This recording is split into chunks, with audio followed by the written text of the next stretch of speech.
Okay. Giles, thank you very much for giving to me this opportunity to share this time with you.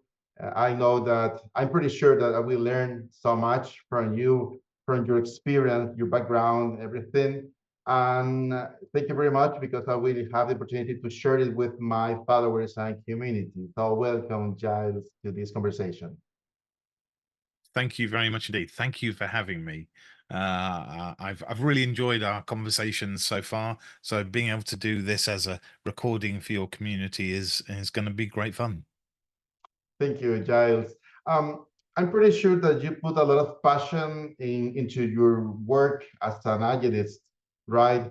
But I'm curious, what do you do to recharge, to find a balance between your work and your life? How do you do? Because I know that you do many things. You wrote a book.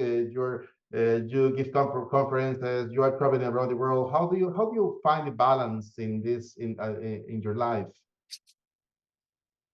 That's a great question, and I hope we get an opportunity to talk about the work, the book, and the conference as well at some point. But to answer your question, Of course. I think the things I enjoy doing are spending time with the family more than anything else. I like to relax. I enjoy sports. I played rugby for many years, and I enjoy going watching rugby games, especially watching England play other countries. That's my favorite. I love motorsports, and so I love watching anything to do with Formula One and racing and things like that. So again, going and having spectator sports and having fun that way. I enjoy things like fishing as well, and going off and doing it with friends and relaxing and catching fish, and then obviously having them on the barbecue and enjoying eating them.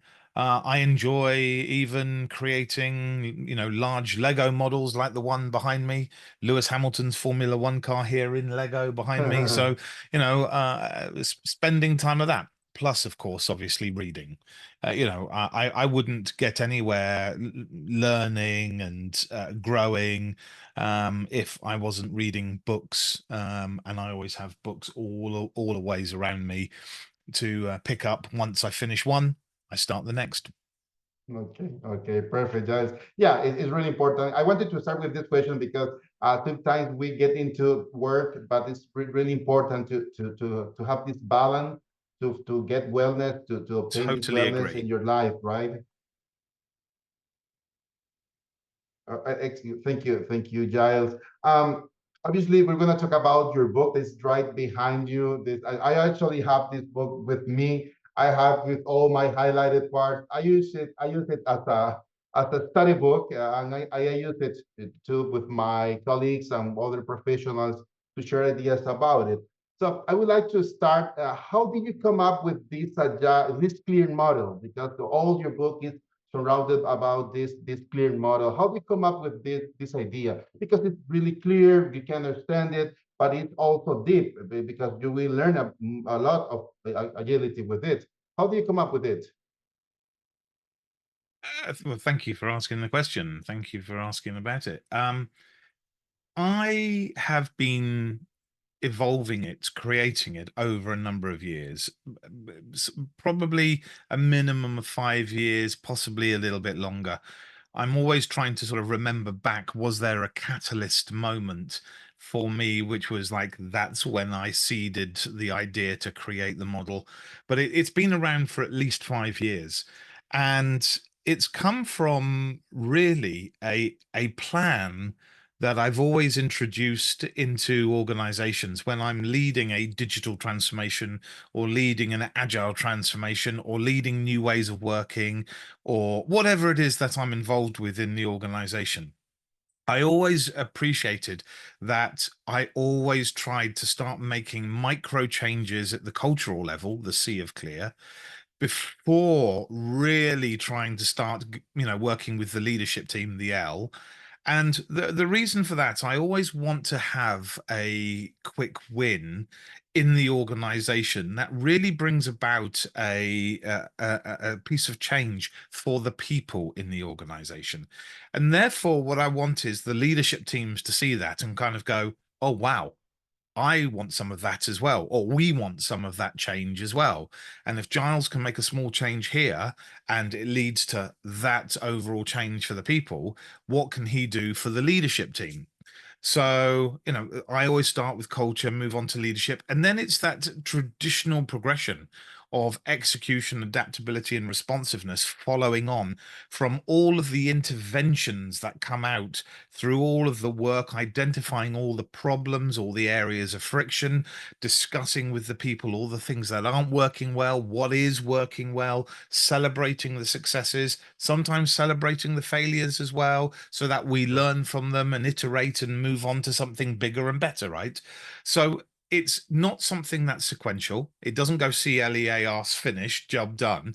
It's CLEAR, CLEAR, CLEA, and it's just this cyclical cycle Iteration, yeah. of continually revisiting the culture, continually revisiting and supporting the leadership in the organization. Because if you see them championing agility in the business, you know it's set up for success rather than obviously hitting that ceiling and never getting through to the leadership teams. And once you start building these ways of working with the people in the organization, once they feel that they're taking ownership and accountability of the outcomes and the deliveries and how they are doing it as well, all of a sudden there's a real acceleration there as well. So it's this cyclical cycle of CLEAR. And it was only probably 3 years ago when I actually realized it was attributed to CLEAR. I was always going around talking about culture and leadership and our ways of working and execution and how responsive we are now to change. Mhm. But I hadn't put the letters together, and it just so happened that I was penning a conference talk, and I was starting to write culture and leadership and execution.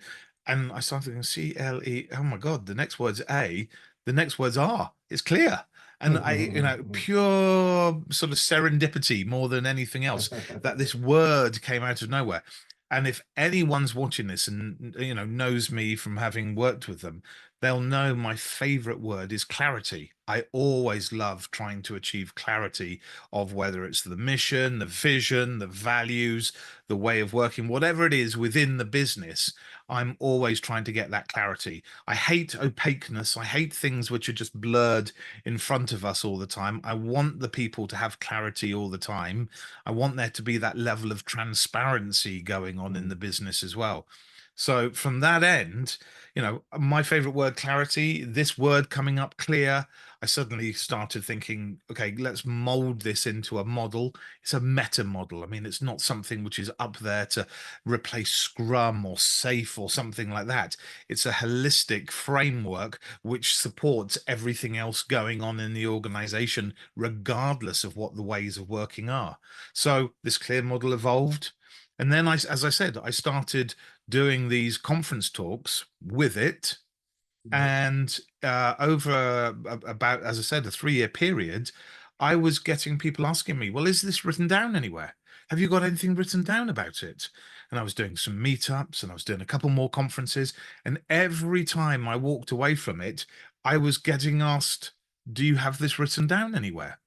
And so I thought, right, September 2022, I'd had enough of being asked, have I got this written down anywhere? And I started writing it, and the rest is history. And it was released in April this year. And thank you very much for buying it. I know you purchased your copy in Canada, Yeah. and it is available all around the world. I've had friends who have purchased it in Peru, Australia, Hong Kong, in the Middle East, across Europe, America, Canada as well, again. So, I know that this book has gone out and got its own life, doing its own thing, and is just, hopefully helping people like yourself understand how to bring about that same change, use the same model across organizations. Of course, it helps a lot because it's a really good guide for us for again coaches because as you said, when I first read this book, I started to understand it. I started to see all the components of it. And say, okay, it's really clear, but it is deep because when I analyze it, I see that there are many things we have to work on it on companies. And after I see this model, I'm gonna share this the image of the model in the video, but it's really important because it's like a guide that we can come constantly return to the guide constantly. I study about it and use it in my coaches or to my clients. It's really important. And something that you said before previously, it's about leadership. How important is leadership when you are thinking about agile transformation? I'll say this once: nothing, and I repeat, nothing is more important in that world of change than the leadership.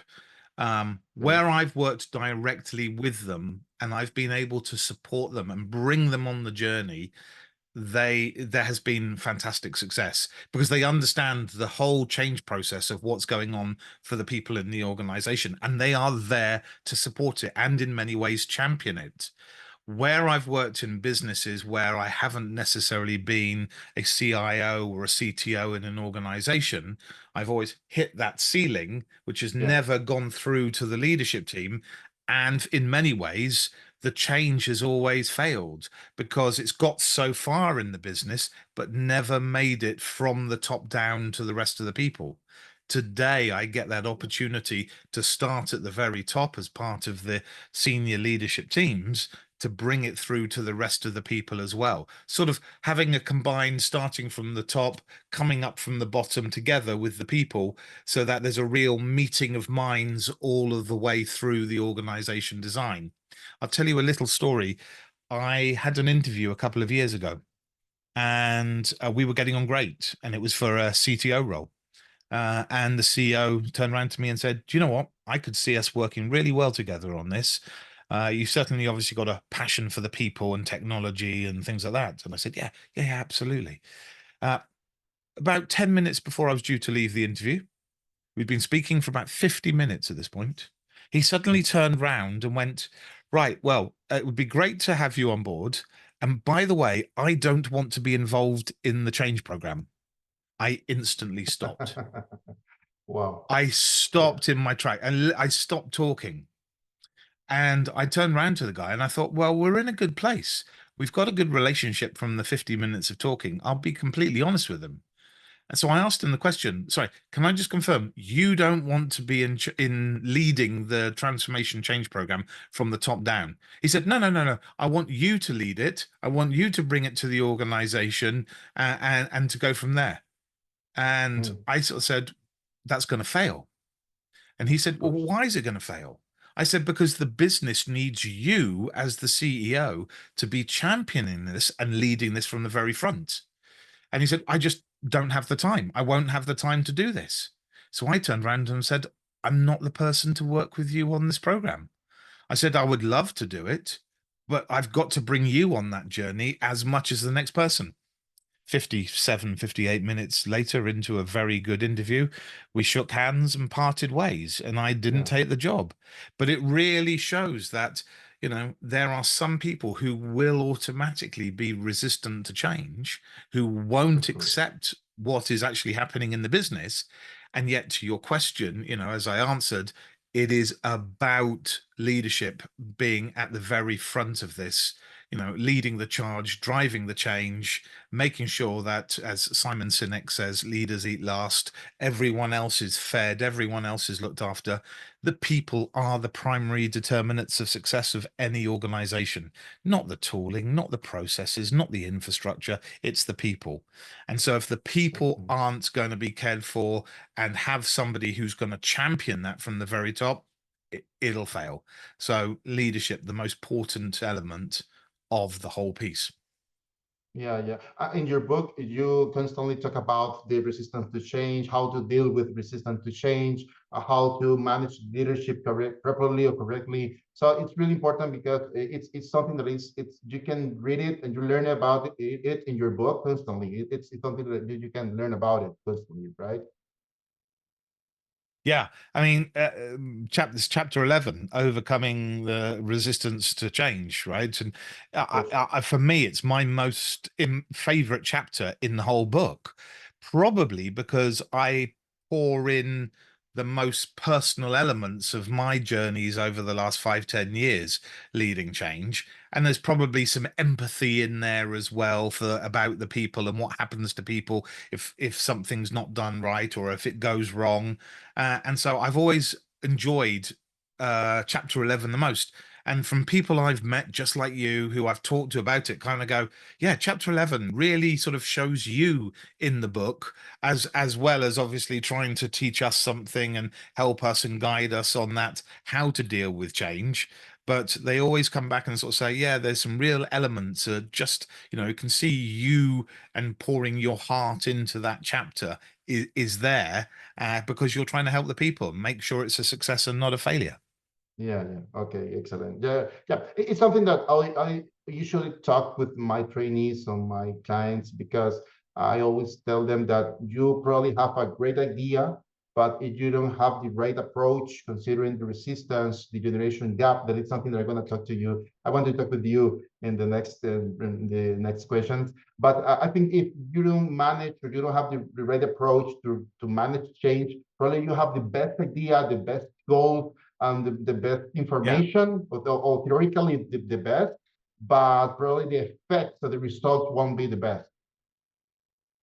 Yeah, there has to be that element of psychological safety in the workplace, Yeah, right? You've got exactly. to, Yeah, then that's building up that culture, that framework around that culture. It's building that leadership to support it. It's having with the execution and the adaptability, those right ways of working, and making sure that the whole process is, iterative. You can respond to change. You can deal yeah, with changes to the market, to the competitors, and so the whole thing, as I mentioned earlier, sort of comes together in this cyclical pattern. But underneath it, there has to be that psychological safety there in the first place. If there isn't, well, you might as well forget it, because you can push so hard, but you'll end up always just sort of ending up at a brick wall, never being able to go through it. yeah, yeah. Of course. What I have understood is that in companies, they usually don't talk about psychological safety and mindset because it is not something tangible. Because they want to see a model Correct. working, everything just like an operational way. But they are not considering that if you don't talk about or you don't transform your mindset, you don't transform the way of the how people feel inside the company, probably the effect or the results are not expected and you will waste your time or you will take more time. Or sometimes people say, okay, agility doesn't work. No, it's not that it doesn't work. It's because you don't have the right approach, right? I agree. I totally agree. It's why, as I said a few minutes ago, I want to always start with some or one or two sort of micro changes that really make a Yeah. big impact for the people in the business. And in one recent organization, I realized that the company didn't come together enough. Even virtually, it didn't come together enough with people wanting to hear updates about what's going on in the business. And so, from that perspective, I simply created a company check in at sort of 10 o'clock or 11 o'clock on a Monday morning. And Mhm. this was not to have a retrospective about what's just happened in the previous week. This was telling the business what they could do in the coming week. And therefore, that then started aligning people with outcomes and deliverables and potentially dealing with customers because they all knew what everybody wanted to try and achieve by the end of the week. And people started going, well, how can I help? What can I Yeah. do to support you? And because they previously didn't know this, all of a sudden there was this world of serendipity and support for one another. And psychological safety was being organically created in the organization. And it was a micro change. It was one 30-minute meeting on a Monday morning that just pulled the people together to start, I suppose, a growth of psychological safety in the organization. And because people wanted to help other people, it's in our nature to do that. And because we're all now talking about outcomes we want to achieve across the week, People stepped in, people filled the gaps, people supported one another, all because of one 30-minute meeting. And that's the type of change. It's Yeah. identifying what micro change, micro lever can you move so that the people can have a new type of support in a way they haven't had it before, building that psychological safety. And for me, that's what I love doing, going into organizations, not to change the world, not to rip up the rule book, not to replace ways of working and upset everybody. It's about trying to find the right levers that you can pull to make the changes and smooth the peaks and troughs and the ripples out, so it's a lot smoother instead. Excellent. Thank you. Thank you for this excellent idea. Let's talk about mindset. In my trainings and services, I always emphasize the importance of change your mindset or adapt your mindset.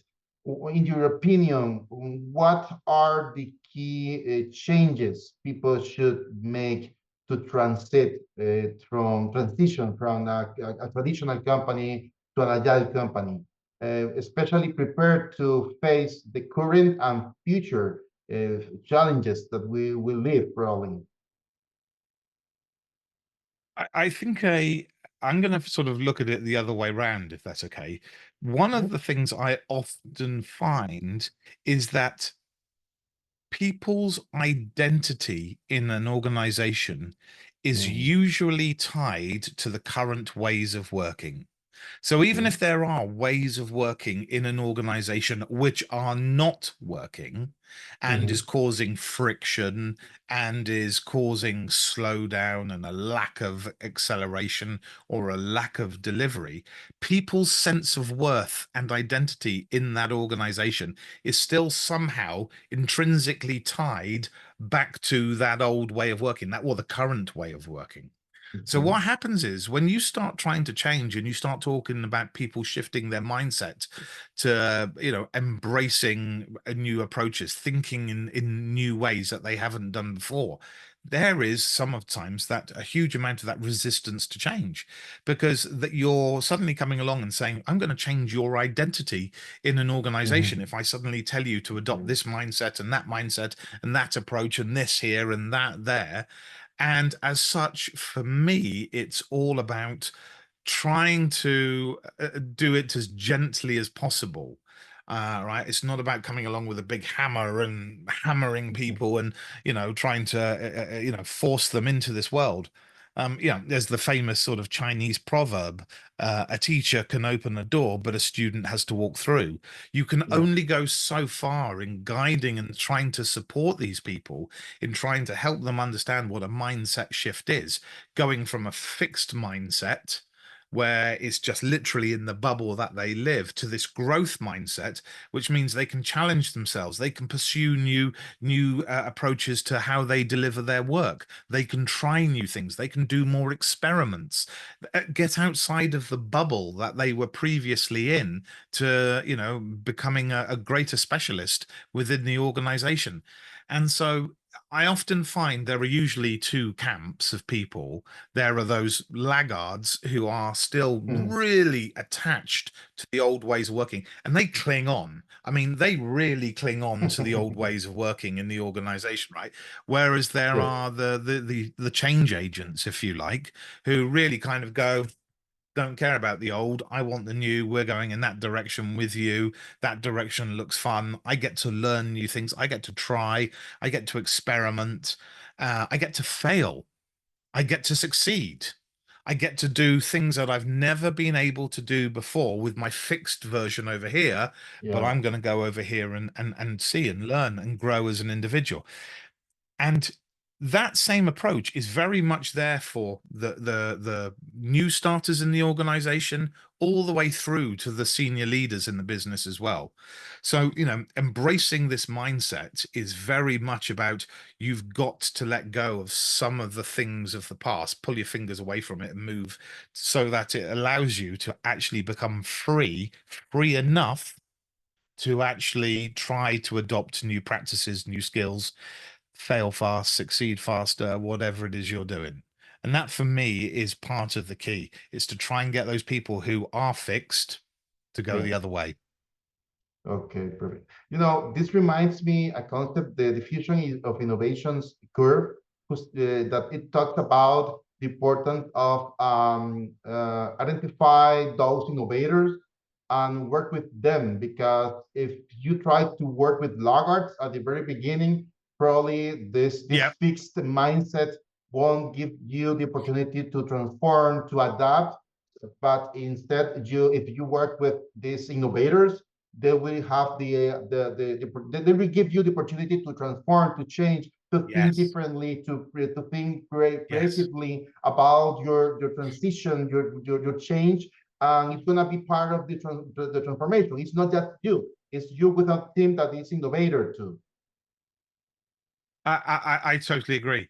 And having those type of individuals in a business, they are the right ones to support any change initiative Yeah. going on, any change program, any digital transformation, right? It's those types of individuals that you need. And this is why, we try and take people on that agility journey. We try and bring in the right agility coaches into organizations, because they are very much the ones who will coach the people, to give them everything that you've just mentioned, to support them, and to make sure that they can be free enough to have that growth mindset, to try new things, to experiment, and to see if actually they can create a new product or whatever it is they're building, and see if they can beat the competition. And I love it. When it comes together and it works, it just works, and it's brilliant. For example, we launched an experiment in the company where we give like a training session. We explain to the whole company that everybody who has an idea and wants a coaching service, it's gonna be free. Just send us a message and we're gonna help you. So we received like around like 10 different projects. So we know that those people, those workers are innovators who wants to develop something important. So those are our innovators. So we're gonna give the most to take those projects to the best. So that's the idea, to try to identify those innovators, because the results that we will take with those projects will help us to transform the mindset of laggards probably in the future. Uh, Again, I couldn't agree more. I had a team in one company, about 130 people. And when I arrived, you could see there was very much a command and control mindset going on in Mhm. the business. You could see there was a lot of friction. The teams weren't set up for success. They were not set up for success at all. And when I started digging under the covers to find out what was going on, Mhm. I found out that this team of 130 people had delivered 12 product releases in the previous 12 months. So we introduced the new ways of working. We supported the people on that change journey. And over that very first 12-month period, we saw major changes taking place, more collaboration going on, more communication with the people taking place as well. And it was like the Mary Celeste, the ghost ship to begin with when I arrived. Nobody talking to anybody else. And about 3 months into the change program and the start of the change, and freeing up these people, telling them that they've got the autonomy, the mastery and purpose now to deliver the work and the outcomes for the customers. There's always noise, collaboration, people at whiteboards drawing. We had somebody who hadn't been to our floor in the office for a while, for many months, and she was coming down to see me to sign some financial papers. She was from the finance team. And I remember that she came to our stairs, came out the lift, whatever it was, looked at our floor, saw all of these people collaborating, working together, doing stuff, the noise, the cacophony of sound, Mhm. that agility taking place. And she stood there and, pardon my French, she went, Foxtrot Oscar. there's noise on this floor. Now you can replace the Foxtrot Oscar with your own words that begin with F and O. But the point being was she always knew that it was this ghost ship. There was always so quiet. And she came around to my desk and just go, "What have you done?" And I said, "I haven't done anything. It's them. All I've done is just removed all the things that were blocking them, and they've just gone off Yeah. and organically started." 12 months later, that same team went from delivering 9 product releases to 109 12 months later. Wow. Just with the change, just with some of the adoption pieces from the Clear model, freeing up the people to be themselves, getting closer to the customer, understanding the customer's needs in greater detail, delivering something to the customer once, delighting the customer, and having great fun doing it as well. To go from 12 product releases to 109 is an insane jump. How important is to take those impediments or obstacles from the road, right? Because sometimes people want to improve, want to do something differently, but when they see those blockers, probably they get frustrated and they don't advance. And probably they have like great ideas, they have great solutions, but because of that, they just decide to don't do it, right? Sometimes it Correct. happens. I have seen Yeah. many times. Could you imagine if Lewis Hamilton again with his Formula One car, or somebody who has a car, nice car, can go fast around a racetrack? Could you imagine if they're going around a racetrack and suddenly there are blockers in the way, and walls, and concrete blocks, and gates, and other things as well? I mean, there's no point having a fast car with a fast engine if all you're going to do is suddenly go stop. Oh, we've got to get out. We've got to remove this block. We've got to open this gate. We've got to do this, right? What you want is that friction to be gone so that that car can go round the racetrack at whatever is the right speed. Doesn't mean necessarily always going fast, but at the right speed, whatever that Mhm. cadence is, but without the friction in the way. And that's how I always try and tell people, think of it as something like the Formula One car. Think of it as a Ferrari or something. You would not want to be driving that Ferrari if every 100 meters you had a blocker in your way. You would get very frustrated driving that Ferrari. And it doesn't Mhm. mean you have to drive it at 100 miles an hour, flat out. It means you can drive it at 70 and 50 and 60 and 80 and 100, whatever is right for the situation you are in, but frictionless. Nothing in the way blocking you as a driver doing it. Exactly the same for the people in organizations, trying to remove as many blockers in their way as possible so that they can get in those Ferraris and drive and continue to drive. Yeah, I want to talk about this conception because this concept because you talk about velocity, speed. Have you ever heard misconceptions about agility? What agility Oh, means in companies? What are the most common misconceptions that you have heard? uh that instantly it does mean about going fast. Somehow we're going to go fast. It also means that somehow we won't have processes anymore as well. That's another one I often hear, and I've Yeah. heard that from many leaders in an organization. So you're going to introduce agility, better ways of working, with which may come in with some agile process and work as well. Doesn't mean it has to just be agile. It could be other things under an agility umbrella. But I've many times I've heard, yeah, you're going to come in and just remove all our processes, aren't you? And that's it. And somehow it'll, and they instantly believe it'll be chaos. And Yeah. so, of course, again, they react, they block, they stop, they try and tell you, no, you can't do this because, and I'm there going, no, that's not the case. What I'm going to do is try and simplify and smooth out the path from idea to delivering value at the other end, and try and remove the things which are slowing it down or even stopping that delivery from idea to value. And that's really important. So, I think probably more than anything else in my career, I've heard the fact that, oh, you're going to come in and you're going to remove all of our processes now. And that's what agility is. And I just sort of sigh and just go, no, that's not the case at all. People also say to me, another one, this is another good one. Oh, you're going to come in and fix all the problems with agility. no, no, no, no, no, I'm not. What I tell them Yeah, is that agility will actually highlight where all the problems right. are, and then we can work together to actually improve those problems as an organization, as a cohort, as a team, whatever it is, the group of people involved. And we will work together to try and find a resolution to make it smarter, easier, happier for the people. It does not mean that somehow I've got a magic wand, the Harry Potter moment, and suddenly, Yeah, wave my yeah, magic wands, right? And suddenly yeah. make the business better and happier. Doesn't work like that. And I've had one or two instances where I may be in the business 3 weeks, 4 weeks, and they're asking me, so this agility and agile thing that you do, it'll just make everything better. And I turn around and go, no, it's going to tell us where everything is wrong.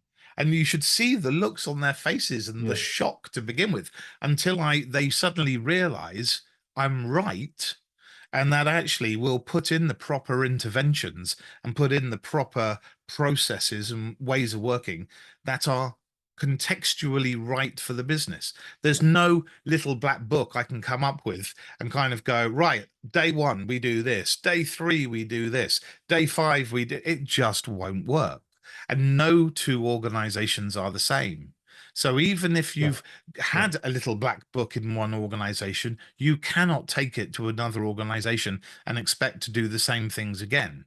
That is why having something like the clear model, which is more holistic, take it up a level, allows you to inspect and adapt where you need to be making those changes, and for how long and with whom, etc., etc.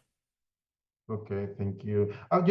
When we talk about agility in companies, it is often represented by KPIs like, velocity, time to market, cycle time. That those KPIs are important. I know, but because you are measuring something that it's important, maybe in processes. But all of them are related to fast-paced production Yeah. in companies, right? But however, sometimes I think that we are overlooking something that is really important. Is the generation gap? Because I have had the opportunity to work with young professionals, with new ideas, with new concepts, and with other professionals like me, 42 years old, 50 years old, 60 years old. That all of them are in the company sharing the same space, but with different point of view, different point of view. So how do you deal with this generation gap in companies when we are talking about transformation, changes, and everything, especially when technology is involved? Because the changes in company currently are based on technology. So how do you deal with this situation in companies? It's a great question, by the way.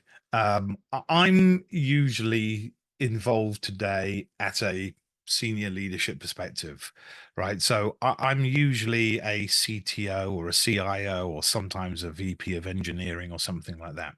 So the change and the transformation to the technology is as important to me as the change and the transformation with the ways of working for the people and the processes across the organization. More often than not, to your point, the younger people in my teams are working on newer technologies. So they might be JavaScript developers, they might be Python engineers, right? Building stuff, great, amazing front ends, building AI tools and things like that as well. And they are working with those newer models and capabilities. More often than not, I find that the older generation, and not this is not a characterization, Yeah. but my experience is that I find the older people still in an organization haven't necessarily adapt to those newer technologies either. They're still in the organization because they're looking after something that's legacy related, Yeah. and they are looking after something that might be 10, 15, 20, even 25 years old.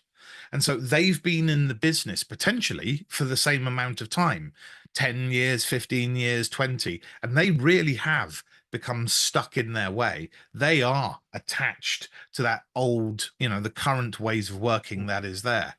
But what I try and do with them is, as well as trying to show them that there's opportunities with better ways of working from that agile and agility space, I also talk to them about if they were to adopt, newer technologies, the things that they could afford to do with what they're trying to do in their current space with current technologies may allow them to accelerate as well. I often offer them training courses, for example, right? I always make sure Yeah, people have training budgets so they can yeah, learn and grow. And that doesn't necessarily mean, again, it has to be something that's actually for the business. Someone's personal growth means they can reinvest whatever they are learning back into the organization, which is just going to be a benefit for the business anyway.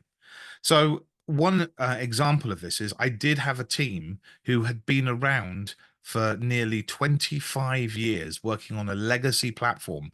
And there were two or three people in this team. I can't remember now, it's quite a while ago. But the point was, they hadn't changed at all from what they were doing today as opposed to 25 years ago. Nearer, they had newer computers, they had newer monitors, right? I mean, everything else had changed, possibly new desks, new telephones, whatever else. But everything else was effectively the same. They were looking after this legacy solution. And we were introducing the new ways of working. And of course, they were asking the questions, what's in it for them? What's in it yeah, for me? What do I get out of this? yeah, So I exactly. offered Yeah, them training. I offered them growth in the technology. And actually, one of the guys really, who was a laggard, he said, "All right, do you know what? Try and not prove me wrong, but I want to see whether I get something out of this. I've been doing everything for the last yeah, 25 years. I want to see." He went on a training course. He learned something new about technology. He realized what he could do could be wrapped up in an API and now could be used and serviced by different clients and other people in the organization as well who hadn't had access to his capability before as well. Started realizing that he could actually champion some of this change, and realized again that if he adopted those new ways of working, it would allow him the freedom to go and have those conversations with other stakeholders, other people in the business as well.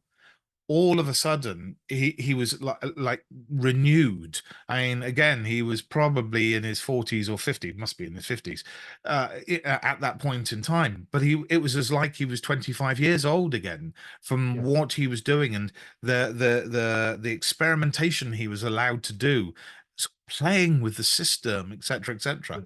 I remember at the end of that year, we were all asked to identify people who have changed the most for an award ceremony. And I actually went to him, and he was my choice in my team. And I said, I want the prize to go to this guy because he's not done anything for 25 years. Somehow, all the previous leadership have just left him alone in that corner, in that small team to just do whatever they do, somehow be paid. It must have been a very boring job for 25 years. And yeah. yet, still 25 years later, he could learn something new, adopt new ways of working, and became a real change agent and took the other people in his team on that journey as well. So, It's a people yeah, can yeah. do it, even if they are really stuck in their ways.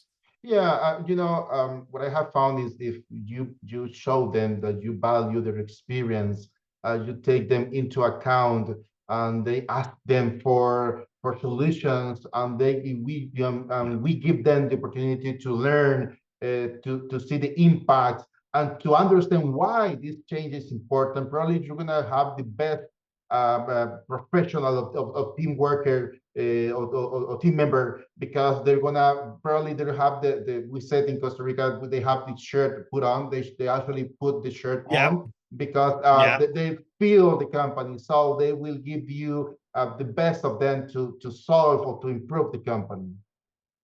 I, I again agree, because it is that enablement for the people, right? And I felt in many ways quite sad for them that they'd been left alone for so many years on their own to do the same thing. No one changing their work, no Yeah, one directing what they did and giving them a roadmap and a sort of a sense of a plan to work towards, allowing them to have that autonomy to go off and do it. And to your point, it's a case of give them that freedom, give them that training, let them know what is possible if they want it, give yeah, them it, and let them see how they grow as individuals in the organization as well. And that's how I approach it. I will have other examples, I will say right now, where I've offered this to people in other teams I've worked in, other people who wouldn't change. You try and sort of have to sometimes sort of go down a more formal route to ask them from a you know a human resource perspective, a people team perspective.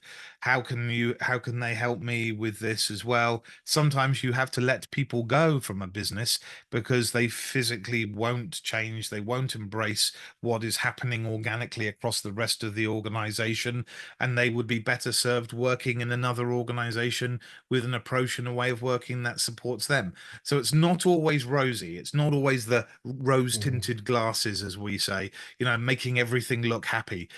There are good stories about Yeah. people adopting it and embracing it, and there are bad stories about people not adopting and embracing it, and you having to obviously manage them out of the business, to bring in people that will be part of that journey.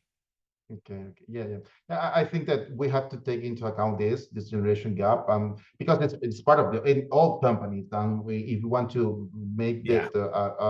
a great transformation, we need to consider this topic, and work with it. Yeah.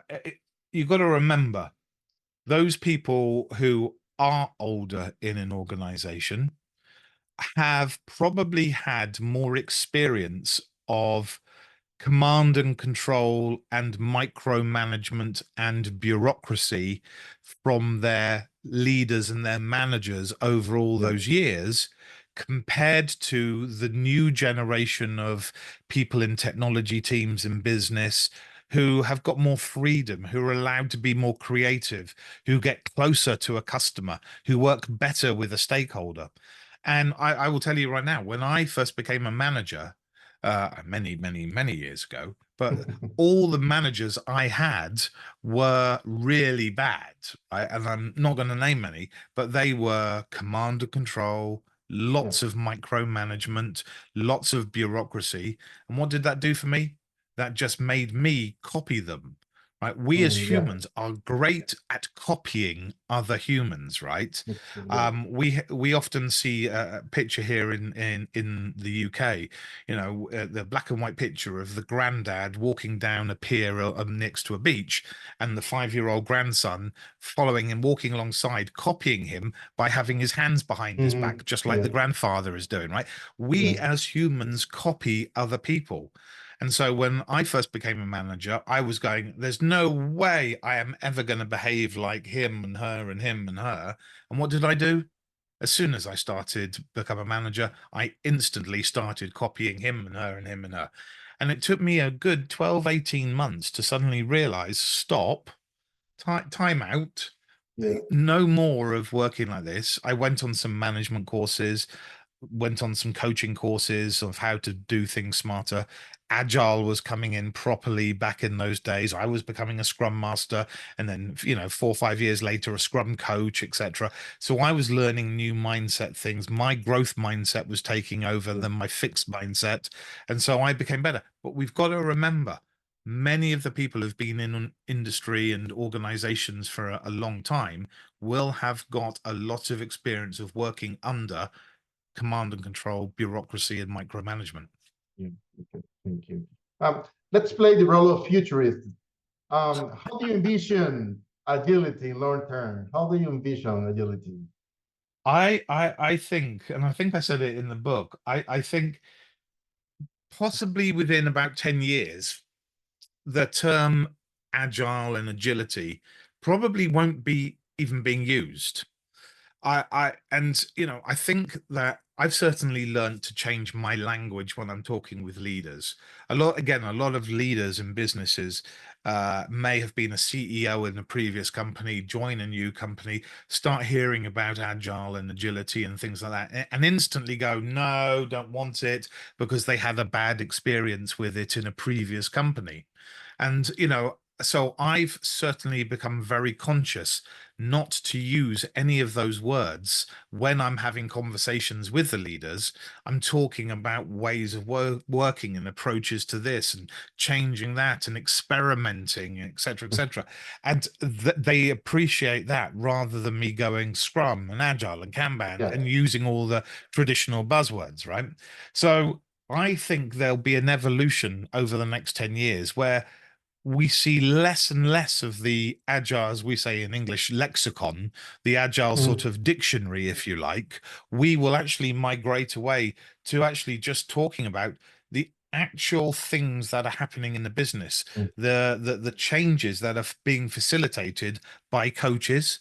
I think will probably be called business coaches rather than agility coaches or agile coaches or things like that. We maybe even sort of way of working coaches, right? I think the words with the big capital A will be dropped. And I just think that, well, I hope, shall I say, that I hope within 10 years, a lot of people who've experienced that command and control and micromanagement will be retiring, will be moving out. yeah. And the next generation who have never experienced it will Yeah. be starting to become the next future generation of leaders. And as such, they will bring that growth mindset and what they've experienced as workers in the company to when they become the managers. In all seriousness, I hope in many ways that agile or agility isn't part of the conversation. As I said in the book, I want it to become part of the DNA. If Mm, it yeah. becomes part of the DNA of an organization, you know for a fact you don't need to talk about it any longer. I mean, look at the fact that 20 years ago, broadband came about. Okay, Mm, that sort of level of yeah. fiber, communication, and it was always part of the conversation. And if you wanted to be an employer of choice, you had to have broadband, and everybody always talked about it and whether you had it or not. Today, it's part of the organization DNA. It's Yeah. just expected to be there, isn't it? So Yeah. you turn up to work, you don't even think about it. You sit at a computer, you click your mouse, you start typing into Google, ChatGPT, or whatever it is today, and you get an answer. That's what I want with the new ways of working. I don't Yeah. want it to be something you've got to sit down and have a conversation about. The I want transformation that and changes freedom or and that thing. Yeah. exactly, exactly. I want all of that in the workplace. And It's part if of the it. newer generation of people are experiencing that today and they are the future leaders of tomorrow, then I hope that they take it and lead it from the top down and embed it into the DNA of the business. So I get it. Yeah, I agree too. Looking back at your journey and all your experiences in agility, what advice would you give to someone who wants to start in this world of agility? I would say and I've said this before to many people, find a good coach. Try and find somebody who you can learn from. Find somebody who will share some time with you. Find somebody who will, show you what has worked from their experiences, show you what fails and doesn't work from their experiences. And I think from that perspective, people will learn and grow. I've often said in many talks when people sort of said, "What's one thing you would have done differently in your journey?" And I said, I would have got a coach earlier. I would have had a coach teach me this stuff as earlier as possible in the process. And it's why another reason I wrote the book, because I want the book to also not just coach the leaders, but also people who are interested in leading change in an organization, right? So, and that changes obviously in size and scale of the business and the number of people in an organization as well. So somebody starting that journey, I would sort of say, they need to educate themselves. They need to obviously get into business. They need to get some real war wounds themselves. One of the things I think I'm lucky about is that I haven't just spent a career as a teacher or an instructor in these things. And I often find, no disrespect to anybody that is, but I've often found many teachers and instructors haven't actually done the work in the organization as well. They don't have the war wounds from actually seeing something go wrong as well as something go right. Yeah, And for me, I've had that experience of doing the real world work and the instructing and coaching as well. So I've learned from my own failures and my team failures and my team successes. And I've probably had as many failures as successes in my career over the years as well. But we learn from it and we grow from it and we try to yeah. do better next time round. So get a coach, educate yourself, learn, read, get into industry, actually see it happen for real. Go on a change program, be part of a digital transformation change initiative, whatever that is, and learn from it. Try and do two, three, four, five, as many as you can, so that you understand what works well and what doesn't by the time you are more senior in the organization and you are now leading that change yourself. Excellent. Thank you very much. Honestly, I have enjoyed this conversation a lot because I had two main goals with this conversation. The first one was to because I knew that I will learn a lot from your experiences, your background, your book. I actually still learning from your book because I usually read it constantly because I want to be clear about concepts. But I had another goal with this conversation is because I want to highlight the importance to overcoming fears. And what I mean with this is because if I let that fear control me, I wouldn't be talking to you at this Yeah. point. Yeah. Sometimes fear causes that we miss out great opportunities. So I want to, with this conversation, I want to send a message to everybody who is watching this video that if you want it, if you want to do something, you can do it, but you have to give you the opportunity to do it, right? Uh, yeah. I found people over the years much more approachable to help me get out of my discomfort area to move into a comfort zone. I never used to ask anybody 20 years ago for help on anything. It would be a weakness, right? And it means what, Giles can't do that thing. He's asking for help on it. That's crazy.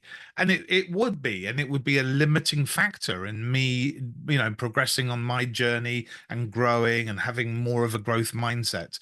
And like you, I've many times in my career, I've asked for help.